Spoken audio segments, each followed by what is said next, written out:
बिस्मिल्लाहिर्रहमानिर्रहीम। अस्सलाम वालेकुम डियर स्टूडेंट्स, मैं आपका टीचर ज़हीर अहमद कुरैशी। बच्चों, लास्ट लेक्चर के अंदर हमने देखा कि कौन सा डेटाबेस मैनेजमेंट सिस्टम सेलेक्ट करना चाहिए। फिर हमने उसके बाद उसकी इंटरफेस को भी डिस्कस किया कि उसके अंदर कौन कौन से कंपोनेंट्स हैं। अब हम डिस्कस करेंगे कि डेटाबेस कैसे बनाई जा सकती है डेटाबेस मैनेजमेंट सिस्टम को यूज करते हुए। और कौन सा डेटाबेस मैनेजमेंट सिस्टम यूज करना है, हमने माइक्रोसॉफ्ट एक्सेस 2013 यूज करना है। तो माइक्रोसॉफ्ट एक्सेस 2013 के अंदर हम किस तरह से डेटाबेस को डेवलप कर सकते हैं। बच्चों, डेटाबेस डेवलप करने के लिए हमें डेटाबेस ऑब्जेक्ट्स की जरूरत होती है। मींस डाटा स्टोर कैसे हो, अगर डेटाबेस के अंदर जो डाटा को इनपुट करना है वो किस तरह से होनी चाहिए, फिर जो डेटाबेस का स्टोर डाटा है उसे प्रोसेस करके आउटपुट जनरेट करनी है वो किस तरह से होनी चाहिए, किस ऑब्जेक्ट के जरिए से होनी चाहिए, और जो प्रोसेसिंग परफॉर्म हो रही है वो किस मैकेनिज्म की बेस के ऊपर प्रोसेसिंग परफॉर्म हो, ये सारा कुछ हमने देखना होता है। तो इन तमाम ऑपरेशंस को परफॉर्म करने के लिए डिफरेंट डेटाबेस ऑब्जेक्ट्स यूज होते हैं माइक्रोसॉफ्ट एक्सेस टूल के अंदर। ये हैं क्या? Microsoft Access allows to create database by using different database objects. Database objects are the components of the database systems, यानी जो डेटाबेस सिस्टम्स हैं जो कि माइक्रोसॉफ्ट एक्सेस के जरिए से बनाए जाते हैं उनके मेन कंपोनेंट्स होते हैं। Microsoft Access 2013 provides the following basic database objects. कौन कौन सी? टेबल्स किसके लिए यूज हो रहे हैं? स्टोरेज ऑब्जेक्ट्स के तौर पर यूज हो रहे होते हैं। मींस जो भी डाटा स्टोर होना होता है माइक्रोसॉफ्ट एक्सेस के जरिए जो डेटाबेस बनी होती है उसके अंदर, तो किस फॉर्म में? टेबल्स की फॉर्म में स्टोर हो रहा होता है। आरडीबीएमएस के अंदर इन्हीं टेबल्स को आपने रिलेशन का नाम भी दिया था, और उन रिलेशंस के अंदर या उन टेबल्स के अंदर डाटा किस तरह से ऑर्गेनाइज होता है? रोज एंड कॉलम्स की फॉर्म में ऑर्गेनाइज हो रहा होता है। रोज रिप्रेजेंट करती हैं रिकॉर्ड्स को, जबकि कॉलम्स रिप्रेजेंट करते हैं डिफरेंट फील्ड्स को जो कि उस रिकॉर्ड के अंदर मौजूद होती हैं। तो बेटा, टेबुलर फॉर्म में या टेबल की फॉर्म के अंदर डाटा स्टोर होगा किसमें? डेटाबेस में। और किसके थ्रू? माइक्रोसॉफ्ट एक्सेस के थ्रू। आपने जब भी डेटाबेस बनानी होगी तब आप सबसे पहले क्या करेंगे? टेबल्स बनाएंगे, उन टेबल्स के अंदर डाटा स्टोर करेंगे, फिर डिफरेंट अदर ऑब्जेक्ट्स बनाकर उसके ऊपर प्रोसेसिंग परफॉर्म कर सकेंगे। टेबल्स के बाद फॉर्म्स आ जाएंगे। फॉर्म्स हमारे पास क्या होंगे? इनपुट ऑब्जेक्ट्स होंगे।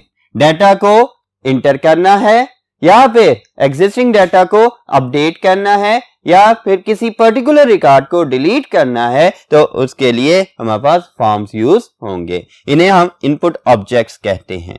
फिर इसके बाद क्यूरी आ जाती है। डेटाबेस के अंदर जो डाटा स्टोर्ड है उसके ऊपर डिफरेंट ऑपरेशंस भी तो परफॉर्म किए जाने।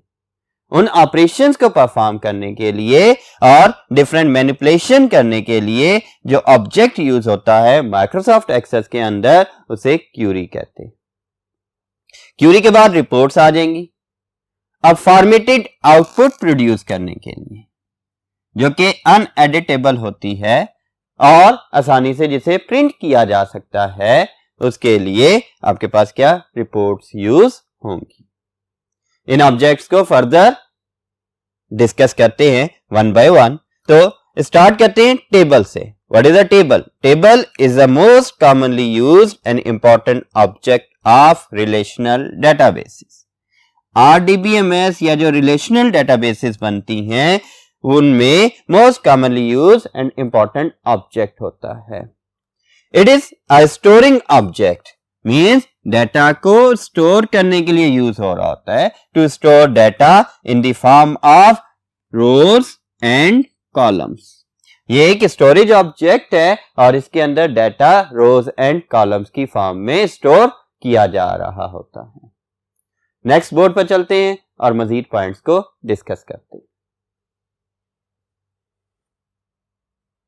जी बच्चों, एक डेटाबेस के अंदर बहुत सारे टेबल्स हो सकते हैं जो डिफरेंट एंटिटीज को रिप्रेजेंट कर रहे होते हैं। आपने ईआरडी बनाई, फिर उसका स्कीमा के थ्रू उसका ट्रांसफॉर्मेशन भी की।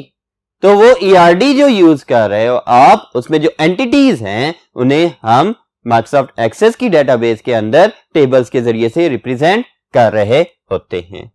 अ डेटाबेस में have many tables two represent entities. Entities किससे रिप्रेजेंट होंगी? टेबल से। उनके अंदर जो फील्ड्स होंगी वो किससे रिप्रेजेंट होंगी? कॉलम से।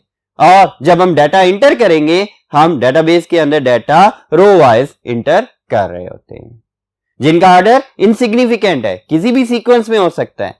जब प्रोसेस होगा तब वो डाटा खुद ब खुद सीक्वेंस में आ जाएगा। Each of the table is represented by unique name.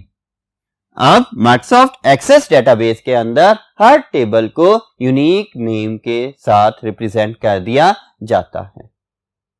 Like student का टेबल है तो स्टूडेंट के नेम से हमने उसे सेव कर दिया। और एक कन्वेंशन है कि ये बेहतर होता है कि आप इनके साथ कोई सफिक्स यूज कर लें या प्रीफिक्स यूज कर सकते हैं। सफिक्स भी, लाइक प्रीफिक्स अगर यूज कर रहे हैं TBL स्टूडेंट लिख देंगे, या सफिक्स आप यूज करना चाहते हैं स्टूडेंट TBL या टेबल, कुछ भी इस तरह से लिख सकते हैं ताकि आपको ये पता रहे कि ये कौन सा ऑब्जेक्ट है, ये टेबल है या ये फॉर्म है या फिर ये रिपोर्ट है। और दूसरा फायदा क्या होता है कि अगर सेम नेम के हमने डिफरेंट ऑब्जेक्ट्स बनाने, for example table, form, report या क्यूरी, तब फिर ये डिफरेंशिएट करने के लिए इजी रहता है। फॉर्म क्या है और किस पर्पस के लिए यूज किए जाते हैं? Form is a graphical object used by user to communicate with database. जब भी यूजर ने डेटाबेस के साथ कम्युनिकेट करना है, डाटा को प्रोसेस करना है, नया डाटा इंटर करना है, एग्जिस्टिंग डाटा को अपडेट या डिलीट करना है, तो उसके लिए फॉर्म यूज किए जाते हैं। ये बेसिकली इंटरफेस प्रोवाइड करते हैं और इंटरैक्टिव इंटरफेसेस भी हो सकती हैं। लाइक आप वेब पेजेस देख लें, वेब एप्लीकेशन देख लें, उनके अंदर जो वेब डिजाइनिंग के थ्रू वेब पेजेस बनाए जाते हैं, उन वेब पेजेस की बैक साइड के ऊपर भी सारी डेटाबेस कनेक्टेड होती हैं। और वो वेब पेजेस क्या फॉर्म का काम कर रहे होते हैं। उनके ऊपर डिफरेंट ऑब्जेक्ट्स होते हैं, लाइक बटन्स होंगे, लेबल्स होंगे, लिस्ट बॉक्सेस होंगे और इसी तरह से टेक्स्ट बॉक्सेस होंगे। तो ये डिफरेंट ऑब्जेक्ट्स आ जाते हैं जिनके जरिए से फॉर्म के ऊपर काम किया जा रहा होता है। It is use for entering new data. ये न्यू डाटा इंटर करने के लिए यूज हो रहे होते हैं। एंड व्यूइंग, यानी कि एग्जिस्टिंग डाटा को व्यू करना हो, किसी पर्टिकुलर रिकॉर्ड को व्यू करना हो, तो उसके लिए भी फॉर्म यूज हो रहा होता है। देन मॉडिफाइंग, अगर उसमें कोई चेंजेस परफॉर्म करनी हो, लाइक आप स्टूडेंट हैं, आपका data campus management system database के अंदर स्टोर्ड है, आपका एड्रेस चेंज होता है या कांटेक्ट नंबर चेंज होता है, आप रिक्वेस्ट करते हो एडमिन ऑफिस में आकर के मेरा एड्रेस या कांटेक्ट नंबर चेंज हो गया, तो उस कांटेक्ट नंबर को किसके थ्रू चेंज करेगा डेटाबेस में? एडमिनिस्ट्रेटर वो फॉर्म के थ्रू चेंज करेगा। ठीक है। आर डिलीटिंग एग्जिस्टिंग डाटा, और ये डाटा एक या एक से ज्यादा टेबल्स या क्यूरीज में स्टोर्ड हो सकता है।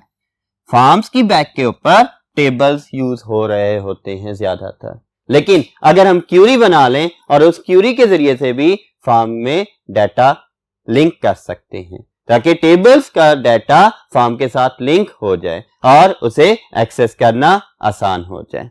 तो बेटे इसके अंदर एक टेबल से डाटा भी आ सकता है, एक से ज्यादा टेबल्स का डाटा भी आ सकता है। लाइक आप जब कोई रजिस्ट्रेशन कर रहे होते हो अपने एडमिशन्स के लिए या कोई ऑनलाइन रजिस्ट्रेशन कर रहे होते हो, कोई सब्सक्रिप्शन फॉर्म फिल कर रहे होते हो, तो बहुत सारी फील्ड्स आपको शो हो रही होती हैं। वो बेसिकली क्या है? फॉर्म है जिसके थ्रू आप रजिस्टर करते हो। अब वो तमाम की तमाम फील्ड्स एक ही टेबल का हिस्सा नहीं है, मुख्तलिफ टेबल्स का हिस्सा है, लेकिन हमें एक ही इंटरफेस के ऊपर शो हो रही होती हैं। हमें बार बार अलग अलग इंटरफेसेस को शो करने की या चेंज करने की जरूरत नहीं पड़ती। It provides N interactive interface. ये वेब डिजाइन या हमारे पास ग्राफिक डिजाइन के जरिए से बनाई गई इंटरफेस हो सकती है। डिफरेंट आइकन्स हैं, डिफरेंट वॉलपेपर्स वगैरह हो सकते हैं, डिफरेंट कलर्स हो सकते हैं इसके ऊपर यूज किए गए, डिफरेंट बटन्स को डिफरेंट स्टाइल्स में शो किया जा सकता है। मींस इंटरैक्टिव होती है ताकि यूजर प्रोसेसिंग परफॉर्म करते हुए बोर भी ना हो। To the user to manipulate data, manipulation of data मतलब performing operation to achieve desired results is called manipulation. Means performing operations is called manipulation. और डाटा के ऊपर जब हम मैनिपुलेशन परफॉर्म कर रहे होते हैं तो इंटरैक्टिव इंटरफेस के जरिए से हम ज्यादा क्विकली काम कर सकते हैं। इट में contain text boxes, different control objects को कैरी करता है जिनमें टेक्स्ट बॉक्सेस भी हो सकते हैं। टेक्स्ट बॉक्सेस मींस आप कह रहे थे और ये नेम लिखा गया है, ये नेम के सामने एक बॉक्स बना आ जाता है इन द सेम वे जिस तरह से आप यूजर नेम को यूज कर लेते हो। यूजर नेम लिखा है, सामने बॉक्स बना है, ये क्या है? ये टेक्स्ट बॉक्स है। और ये यूजर नेम जहां लिखा हुआ है ये क्या है? ये लेबल आ गया। ये क्या है जी? ये टेक्स्ट बॉक्स आ रहा है। तो टेक्स्ट बॉक्सेस हो सकते हैं, लेबल्स हो सकते हैं, बटन्स हो सकते हैं। बटन्स के बारे में आप जानते हैं, सेव, कैंसल, ओपन वगैरह के जो बटन बने होते हैं मेन्यूज के ऊपर वो, and such other graphical objects भी हो सकते हैं फॉर्म के ऊपर यूज किए गए। तो बेटा इनके जरिए से हम डिफरेंट डाटा मैनिपुलेशन परफॉर्म कर रहे होते हैं। फॉर्म्स के बाद क्यूरी, क्यूरी के बारे में हमने फर्स्ट बोर्ड के ऊपर पढ़ा था कि ये प्रोसेसिंग ऑब्जेक्ट होते हैं। जितने भी क्राइटेरिया डिफाइन करने, जितनी भी कंडीशंस अप्लाई करनी है, जितनी भी प्रोसेसिंग परफॉर्म करनी है वो सारी की सारी क्यूरी ऑब्जेक्ट के जरिए से की जा सकती है। माइक्रोसॉफ्ट एक्सेस के अंदर हम क्यूरी बाय विजार्ड भी बना सकते हैं और बाय डिजाइन मोड भी बना सकते हैं। खैर इन्हें हम प्रैक्टिकल लेक्चर्स के अंदर डिस्कस करेंगे। Query object is used to retrieve the required data from database. ये किसके लिए यूज होती है? रिट्रीवल के लिए यूज हो रही है, एक्सेस करने के लिए, फेच आउट करने के लिए from the data tables. Data tables के अंदर हजारों स्टूडेंट्स का डाटा पड़ा हुआ है, लेकिन एक पर्टिकुलर क्लास का डाटा जब हमने फेच करना है तो उसके लिए हम क्या यूज करेंगे? क्यूरी यूज करेंगे। क्यूरी को पैरामीटर असाइन कर देंगे, वो इनपुट वैल्यू दे देंगे और वो इनपुट वैल्यू की बेस के ऊपर उससे रिलेटेड डाटा को ही सिर्फ डिस्प्ले कर देगा। Query object is used to retrieve the required data from database on the basis of some specific criteria. याद रखिएगा, किसी क्राइटेरिया, किसी कंडीशन की बेस के ऊपर वो डाटा को फेच करता है फ्रॉम डाटा टेबल्स। वो एक टेबल में से भी हो सकता है, एक से ज्यादा टेबल्स में से भी हो सकता है। It can gather information from one और मोर टेबल्स। ये भी एक या एक से ज्यादा टेबल्स में से डाटा को कलेक्ट कर सकता है। The result of query can be either displayed on screen or used in reports. Means जो reports हैं, जो output object है, उनकी बैक के ऊपर क्या यूज हो रहा होता है? क्यूरीज यूज हो रही होती है। या फिर वो डाटा जो टेम्परेरीली स्टोर करवाया जाता है, ऑन द स्क्रीन डिस्प्ले किया जाता है, वो भी किसके थ्रू? क्यूरी के जरिए से ही प्रोसेस करवाया जाता है। लाइक आपका अटेंडेंस रिकॉर्ड देखना है आपके पेरेंट्स ने, डाटा एंट्री ऑपरेटर के पास जाते हैं, वो क्या करता है? वो आप डेट्स पूछता है कब से कब तक का, एक मंथ का अटेंडेंस रिकॉर्ड है। लाइक अगस्त का अटेंडेंस रिकॉर्ड है, 1 अगस्त से लेकर 25 अगस्त तक का रिकॉर्ड उसने व्यू करना है। पेरेंट्स सामने खड़े हैं, वो क्या करेगा? वो क्यूरी लगी हुई है डेटाबेस के अंदर, उसमें start date, end date enter करेगा और प्रिंट का बटन या शो का बटन प्रेस करेगा, report on the screen display हो जाएगी। वहीं से अगर दिखा दिया जाए तब भी ठीक है, या फिर पेरेंट्स डिमांड करेंगे जी प्रिंट दे दें तो वो भी प्रिंट भी दिया जा सकता है। स्टूडेंट का name, start date, end date, student का रोल नंबर, सेक्शन, ये चीजें इंटर की और उसकी बेस के ऊपर सिर्फ उसी पर्टिकुलर स्टूडेंट का डाटा डिस्प्ले हो गया। तो बेटा ये किसकी बेस पर हुआ? सारा कुछ क्यूरी की बेस के ऊपर ही परफॉर्म किया जा रहा होता है। तो क्यूरी एक ऐसा ऑब्जेक्ट है जिसके जरिए से हम डेटाबेस के ऊपर डिफरेंट प्रोसेसिंग परफॉर्म करते हैं on the basis of some conditions और क्राइटेरिया। ओके बच्चों, अब हम चलते हैं नेक्स्ट बोर्ड की जानिब और रिपोर्ट्स को डिस्कस करते हैं। जी बच्चों, reports, what are reports? Reports are the output object. जो भी क्यूरी के रिजल्ट्स हैं या डेटाबेस के अंदर जो डाटा स्टोर्ड है, अगर हम उसे प्रिंट करना चाहें या फिर किसी फाइल के तौर पर सेव करना चाहें या फिर फॉर्मेटेड आउटपुट प्रोड्यूस करवाना चाहें, तब हम क्या यूज करते हैं? रिपोर्ट्स को यूज करते हैं। Report object is used to display the processed information. ये यूज होती है to display the processed information on the screen and ready to print form. किसमें? In ready to print form. Means ये ready to print form में होती है। Formatted output होती है, जो फॉर्मेट हमने पहले से डिफाइन किया है, उसी फॉर्मेट के अंदर ये आउटपुट प्रोड्यूस होती है। जो क्यूरी से डाटा फेच किया गया उसे ये उसी फॉर्मेट में डिस्प्ले कर देता है। It combines data from one और मोर टेबल्स एंड क्यूरीज। एक या एक से ज्यादा टेबल से भी डाटा को या फिर क्यूरीज भी साथ में यूज करते हुए दोनों से डाटा को कंबाइन करके जनरेट कर सकता है आउटपुट को। And make decisions on the basis of criteria given.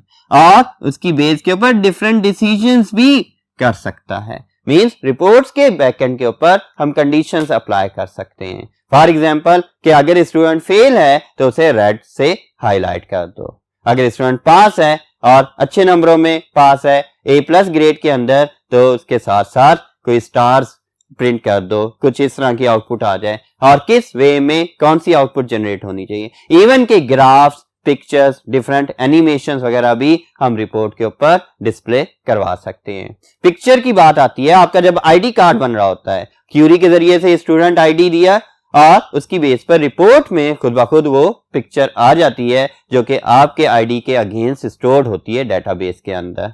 तो ये चीजें, डिफरेंट डिसीजन वगैरह भी हम रिपोर्ट के ऊपर परफॉर्म कर सकते हैं। ग्राफ्स को भी यूज कर सकते हैं, डिफरेंट ग्राफिकल ऑब्जेक्ट्स वहां पर ड्रा कर सकते हैं कि किस टाइम पर किस तरह के डाटा पर कौन सी पिक्चर शो होनी चाहिए। ये काम भी हम रिपोर्ट्स में कर सकते हैं। This object is used to produce formatted output. इसके जरिए से हम फॉर्मेटेड आउटपुट प्रोड्यूस कर सकते हैं। फॉर्मेटेड आउटपुट मतलब कि एक स्पेसिफाइड पैटर्न के अंदर हम आउटपुट प्रोड्यूस करवा सकते हैं। फॉर एग्जाम्पल ये फी चालान के जो लेआउट है वो एक फॉर्मेटेड आउटपुट है। योर रिजल्ट कार्ड, आपका रिजल्ट कार्ड भी फॉर्मेटेड आउटपुट में होता है। आप जब कोई चीज परचेज करते हैं बाजार से तो उसकी जो रिसीट मिलती है वो भी फॉर्मेटेड आउटपुट की फॉर्म में ही होती है। उस पर भी डाटा डिस्प्ले कहां से हो रहा होता है? डाटा डिस्प्ले डेटाबेस में से ही हो रहा होता है और वही डाटा डेटाबेस में स्टोर भी हो रहा होता है, साथ साथ प्रिंट भी हो जाता है। तो बेटा ये इस तरह से हमारे पास डिफरेंट ऑब्जेक्ट्स यूज होंगे डेटाबेस को बनाने के लिए और उसके ऊपर डिफरेंट ऑपरेशंस परफॉर्म करने के लिए। उम्मीद है कि आज का लेक्चर आपको समझ आया होगा। अपना ख्याल रखिएगा। मुझे इजाजत दें। अल्लाह हाफिज।